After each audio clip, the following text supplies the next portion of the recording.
Mr. Gascoigne, I cannot tell you what a pleasure it is, and I can't tell you. So from a Euro 96 girl, remembering it, I've got to kick off first It off. must have been about 2, were you? Oh, bless you for saying that. Say it louder, say it louder. Yeah, it must have been about 2. Thank you. I'll take it every day. So I remember the dentist chair celebration, and all fans do. Just talk us through what that must have felt like. No, obviously, it was about 9 of us did the dentist chair in Hong Kong, but obviously, being the person I am, I'm the one that got hammered for it. But just, for some reason, the second game against Scotland, I just says, right guys, whoever scores does the dentist chair. And obviously, fortunate for me, it was me, like, you know. So obviously, the celebration, the lads were clued in, like, so it was good, you know. Just the same as Lucas had in that bottle and not gin. Yeah, when joking. So obviously, you know, you did Euro 96, the most amazing, it must have been incredible. 2020, what do you think it's going to bring? Do you think football's going to be the same, or? Well, obviously, I mean, our team, the England team, with Gareth, he's got them playing good football, and he's quite fortunate, really, because he's got all the young, they're all young, and, you know, they're all good players as well, very good players, you know, and it's the way he's got them playing football. You know, we've been saying it since 1966, we're going to win the World Cup, we're going to win the European Championships, we never do. Do you think we've got a chance now? Do you think in the 2020s do you think they will do it, or do you think it's Well, not? I don't know if they're going to do it or not, but I think they'll go quite far in the competition.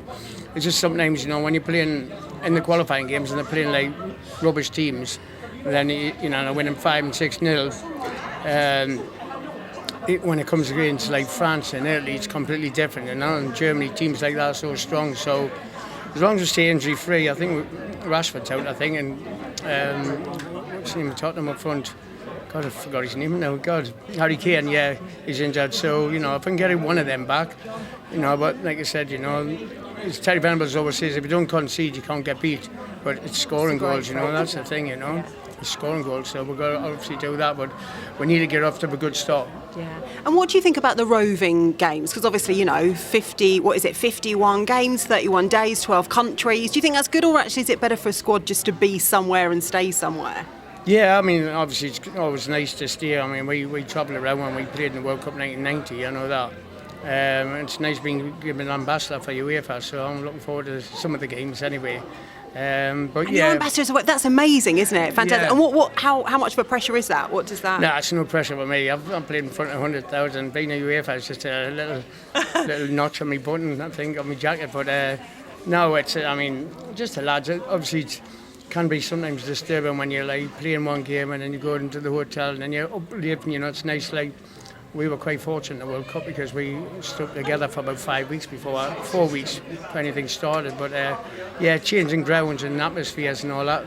But like I said, you know, as long as the guys get a buzz and look forward to every game, then, you know, we have every chance.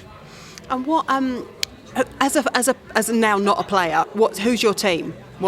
Who do you support? Well, just in general, Barcelona, just the way they play football. Oh, do you? Yeah. You don't have a Premier League club? No. Is that because you played for so many that you can't pick one, or? No, not really. I didn't have more clubs than Paul Daniels. No, I just like watching good football, you know. I've been to games and I've left after 20 minutes. If it's that bad, I just leave. But, you know, Man City last season were just phenomenal. Liverpool, I went to see them the first game of the season.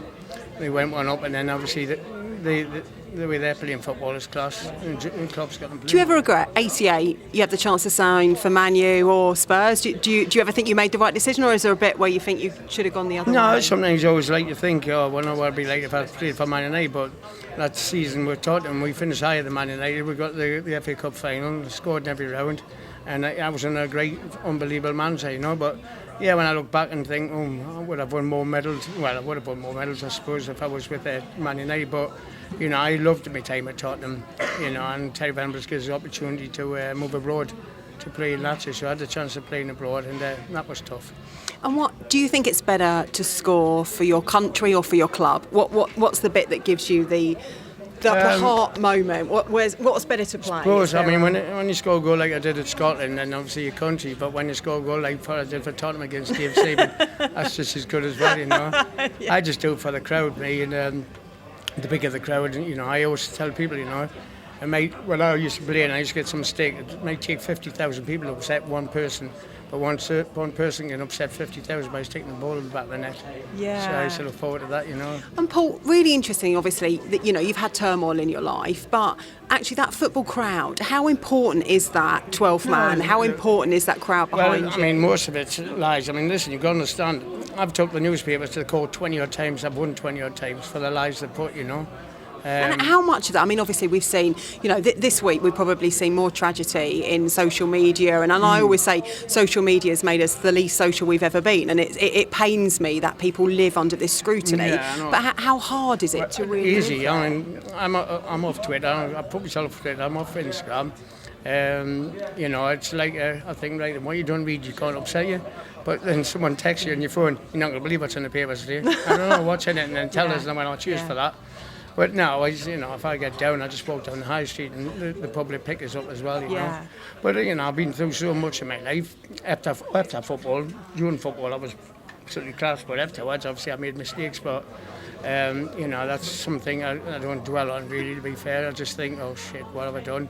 And then it's forgotten about the next day, because the next day they're writing about somebody else. They are, aren't they? They are. But I also think, do you think, so for me, that oppression of standing in, in that tunnel waiting to go out with all those people booing you, like it's harassment and bullying, isn't it? It couldn't happen anywhere else in the world, could it? It never bothered me. Didn't it? And did it fuel you? I do you loved think it. you did better? No, I used to go along with them. Did you? Yeah. And did you like a positive crowd or a negative crowd? Didn't bother me. Really? Just the fuel to go of course, and to do?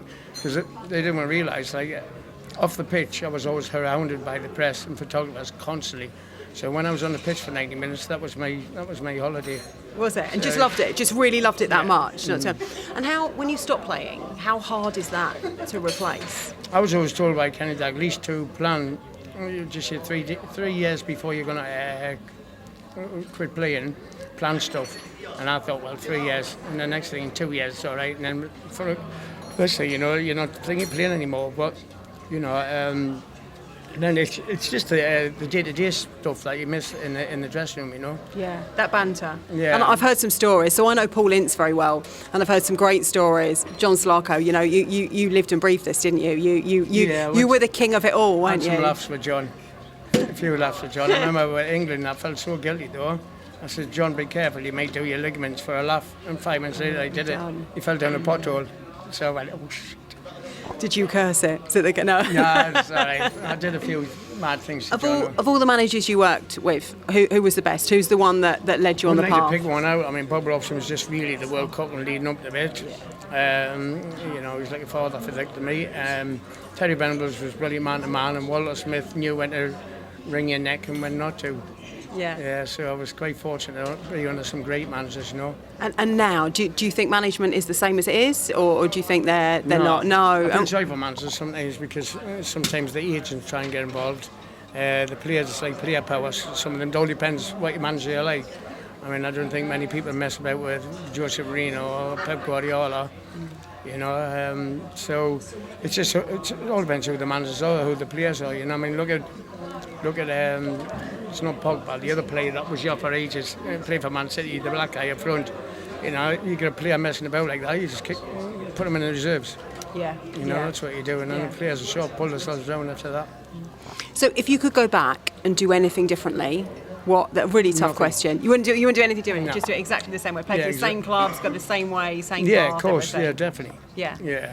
I mean, I didn't have to be an alcoholic, but I've got these implants. No, I got some injections things so I can socialise in a way. But I just take each day as it comes. I don't think about tomorrow. I just get over to it. So obviously the PFA are under huge scrutiny at the moment and not necessarily looking after. And you touch on your alcoholism. How hard is it to live? No, it's easy. The PFA were brilliant, mate. Gordon Taylor.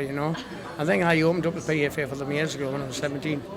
So, I put a little percentage of your wages in, so if someone did get injured and they couldn't play again, the PFA would support them, Yeah. So, I think the PFA have done brilliant for some players that I know, Yeah. And do you think there's enough well-being around the football world now? Because I don't know, but I never watch football. So you don't watch it now? Don't watch Premier League at all? Never? Don't watch any? No, probably watch about 3 games this season. Do you? Yeah. Do you? Is that because you don't? Because it's not the game anymore, or it's not? Yeah, because it's not the same. I wouldn't like to play it now with that VAR and all that stuff. Oh, so VAR, great. So what do you think of it? It's ruining of it. football, isn't it? I think it's ruining football. I think Yeah, the of course it is. spontaneity, it kills me. Of course it is, you know. But yeah, I think I've watched about 3 games this season. Which games are those? Which I clubs? watched the first 2, Man United, Liverpool, when they're both at home. And I think I watched 30 minutes of the England game, and that was it. And is that, do you think, just because you've sort of not lost the passion, but have that almost inherent interest, or I just don't miss it. don't miss it? You know, I've got plenty of other things going on. Have you? So what fills your time now? Got venues, you've got a movie coming out, another movie coming out, you've got archives coming out, got a book, I've got dancing in Italy if I want it. So there's loads of options for us there. So I'm just trying to take my time and enjoy life. Yeah. Thank you so much for taking Cheers, the a time. pleasure. Really appreciate Just put the it. check It's in the post, amazing. will you, for Yeah, that? of course. It's been Cheers, a pleasure. Thank you. Thank you very much. Enjoy tonight. Cheers.